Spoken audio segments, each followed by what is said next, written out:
We all celebrate when we receive our first paycheck. When we go into the MBA school and we graduate, we get a job offer, we throw a party as if the corporate world is super shiny, we love our job and we are getting the paycheck just out of nothing. This is how we celebrate when we get into the corporate world. And nobody, unfortunately, talks about the dark reality of the corporate world. In this video, I want to talk about 6 such points which you should know and which you should be expecting from day one when you join the corporate world. Let's start with the first one, that is, nobody cares about you. Literally, this is the truth. Let me start with a simple example. In my career, when I left Accenture, which was my first job, I was really scared to go and tell my manager that, hey, I am leaving the company. I thought that my manager will create a ruckus. My manager will say, hey, Pavan, you should not leave the company. You are an important resource. You have to stay back, all that kind of stuff. But unfortunately, my manager came to the room and said, congratulations for your new job. When are you leaving? That's it. Absolutely nothing beyond that.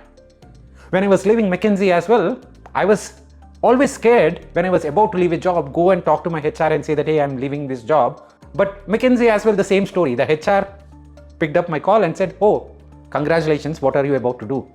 Good luck with your next venture. Done. And this is even worse in terms of layoffs. I was fired myself from 3 to 4 different projects.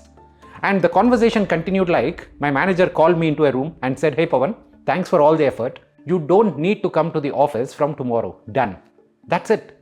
There was nothing else saying that, hey, we are sorry about this, we are sorry about that. And I was feeling that anxiousness and stress that, hey, I worked so hard for this company, so hard for this project. How can they say this?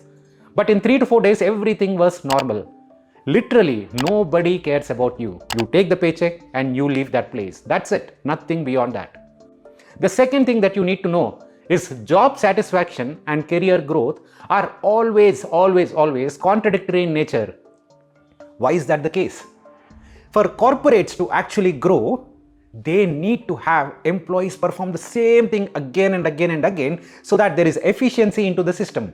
And once you are becoming more efficient, that's when corporates can make you do the same thing 100 times in a much shorter time span, and they can charge their clients or build products much faster. But job satisfaction goes down when you are doing the same thing again and again. So if you have to grow, you have to give up on your job satisfaction. If you want to go ahead and say that, hey, I want to be highly satisfied in my job, you can't grow because you're not getting better at anything. You are doing 3 to 4 things just out of your own curiosity and experimentation. Nobody tells you this. People will say that, hey, you need to have a good job where you are satisfied as well and you are growing consistently.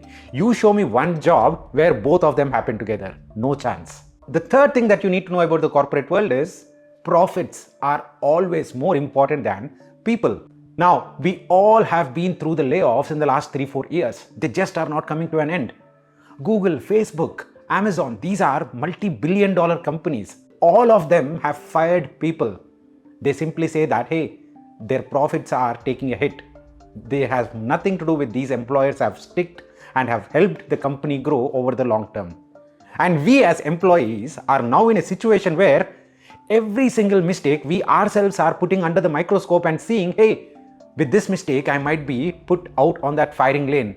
We are unfortunately getting stressed, but this nature has always been the same. Companies always prefer profits over people. The fourth one is about the exploitation of the labor workforce.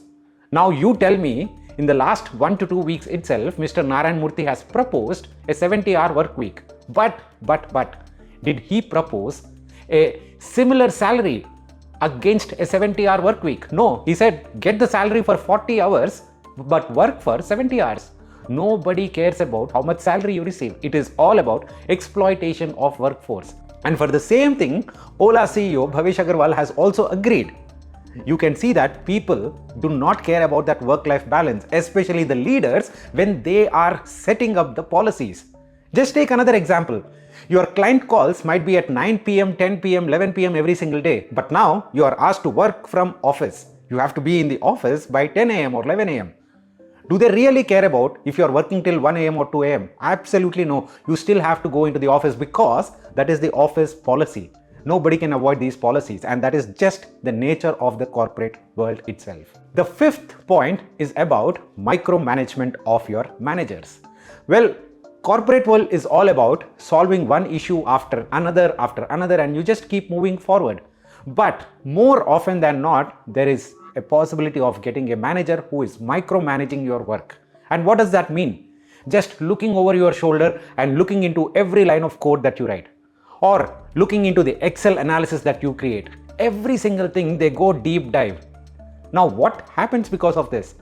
Whatever is the little bit of creativity that is left in the job, that is also gone for toss. The employee morale will go down to dogs. Absolutely no question. Now, if you want to go to the manager and say that, hey, please don't micromanage me, they will say, hey, are you trying to tell me what to do versus not? But there will always be sessions where the managers will be asking, please tell us how we can improve as a team. But nobody listens and don't even speak. Try to speak in those meetings. Absolutely of no use. The sixth point that I want to cover is about income inequality. Wipro's CFO Jatin Dalal recently moved from Wipro to Cognizant, and his salary increased from 8 crores to 40 crores, which is 5x.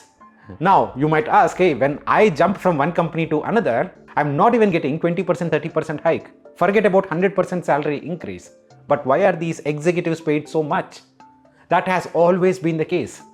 The executive salary to an employee salary, the ratio is typically 1000 to 1. Just look at Jatin Dalal's salary to a fresher's salary in Cognizant. 40 crores to 4 lakhs. The ratio is 1000 to 1. It has always been the same. We talk about income inequality between the haves and the have-nots in the overall context of the country, but we don't even need to speak about the broader thing. All we need to speak about is, within one company, what is the difference between the fresher and the executive? And we understand where the corporate world is headed towards. Thank you so much, guys. If I have missed anything, please do put in the comments box, and I will continue to add more in the upcoming videos. Bye bye. See you.